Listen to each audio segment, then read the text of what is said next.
Bien, buenas tardes, estimados alumnos. Continuando con la actividad del video de la gráfica número 2, nos vimos obligados a generar un tercer video relativo a la gráfica número 2, en donde precisaremos algunos aspectos relacionados con las preguntas faltantes en el video anterior. Si ustedes recuerdan, al desarrollar parte del video de la gráfica 2, contestamos hasta la pregunta relacionada con qué fórmulas. Vamos a hablar ahora de los modelos matemáticos que podríamos utilizar para la solución de este problema. Y si ustedes recuerdan, el problema se trataba de, una vez generado un trapecio, determinado por el movimiento de las ondas sobre la superficie de la Tierra motivados por el epicentro. Entonces, aquí tenemos que hablar de dos variables. Una variable es el tiempo, en la que nos estamos refiriendo precisamente sobre el eje de las X. Para nosotros va a ser el tiempo como una variable, y una segunda variable en términos de Y vendría a ser esta otra, que va a tener que ver con la velocidad de la onda generada sobre la superficie de la Tierra. Entonces, todo ese movimiento nos está representando esta gráfica que vale la pena analizar. Bien, yo ya aquí con la herramienta de calcular áreas de GeoGebra hemos determinado el área total del trapecio, y corresponde a una área de 28 unidades cuadradas. ¿Cómo la obtuvimos? Bien, si bien es cierto, no lo explicamos en su conjunto en el video anterior, aquí podemos darnos cuenta que sobre el trapecio, que es todo lo que está marcado en área anaranjada, decidimos hacer unos trazos auxiliares para poder hacer los cálculos un poquito más con claridad. Para ello entonces generamos una perpendicular sobre este punto que pasa en un tiempo 3 y una segunda perpendicular a la variable tiempo o X en el punto 7 que aquí se visualiza. Entonces les acerco más la cámara para darnos cuenta que estamos hablando del punto 7. Muy bien. Entonces, una fórmula de determinar el área, que si bien es cierto, es una especie de modelo, no contextualizado desde el punto de vista del cálculo integral, pero un modelo tiene que ver con hacer las sumas parciales de las áreas de este primer triángulo, de este cuadrado y de este otro triángulo que está en la parte derecha de la imagen.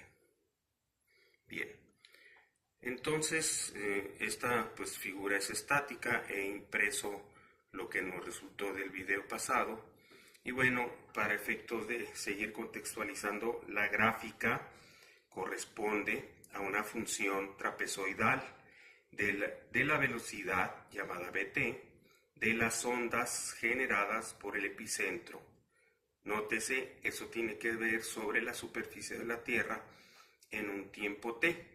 Si ustedes ya se adelantaron a la última parte, donde se generó una parábola, te está diciendo qué procedimiento seguirías para calcular el epicentro. Bueno, pues precisamente todos estos pasos previos tienen que ver para comprender desde un punto de vista matemático cómo generar ese epicentro, que si bien es cierto, la tecnología hoy día nos da elementos para obtenerla, bueno, las aplicaciones del cálculo nos motivan la generación precisa del cálculo de un epicentro. Bien, Entonces nos vamos a remitir a este triángulo y si ustedes recuerdan, determinamos la ecuación. Sí, la ecuación tiene que ver como un nombre que tiene el lado del triángulo, dado que estamos hablando de un sistema de coordenadas cartesianas. Aquí está esto es nuestro sistema. Bien, entonces la pregunta, si ustedes recuerdan, ¿cómo le hicimos para calcular esto?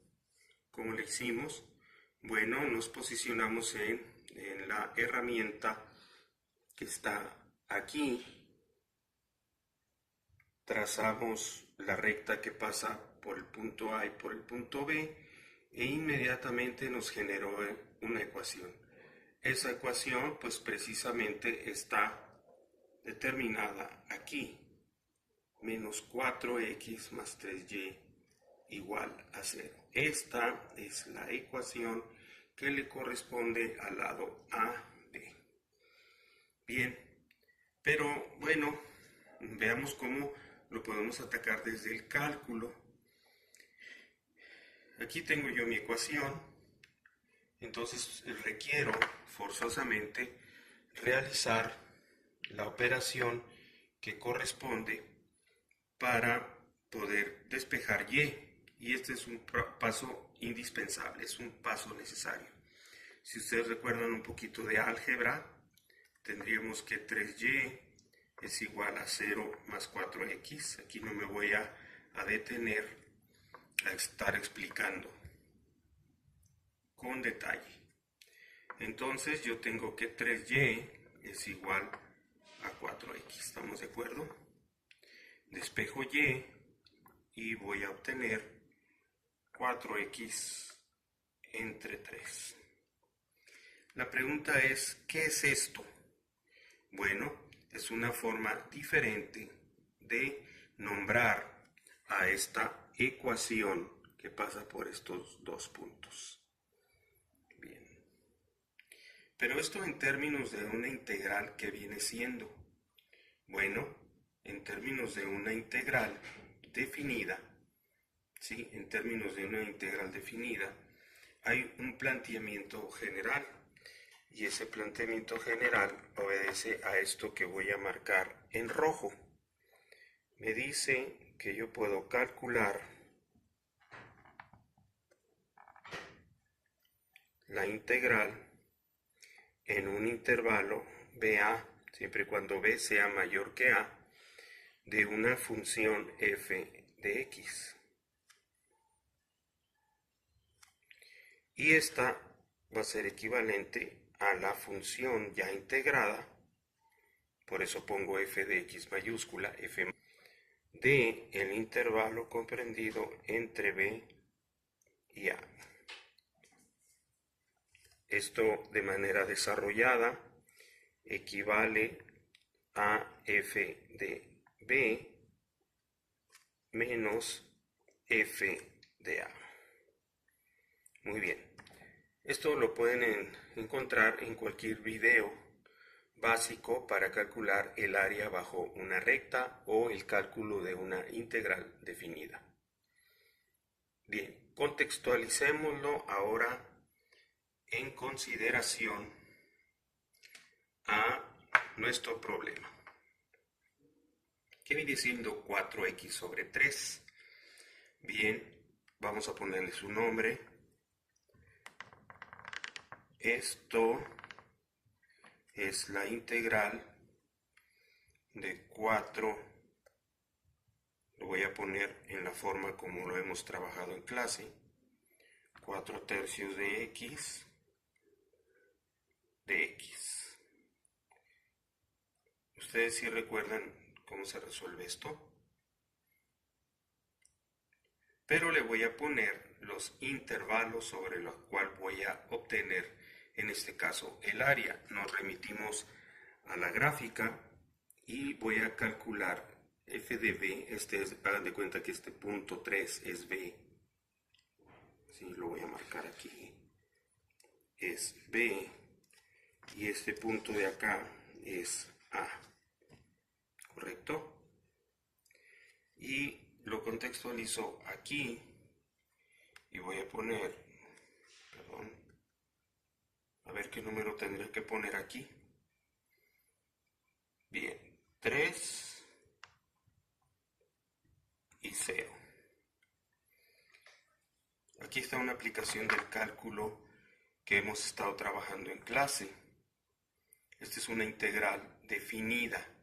Las que hemos hecho antes son indefinidas, puesto que no aparecen estos numeritos. Estamos calculando integrales o obteniendo integrales algebraicas de manera abierta, por decirlo de una manera simple. Bien, esto entonces, si ustedes me recuerdan cómo se integra, lo voy a hacer acá, quitando el 3 y el 0. ¿Cómo se integra? Integral de 4 tercios de x de x. Seguramente se les hará conocida. El 4 tercios lo sacamos porque es una constante. Pongo x de x y después integro.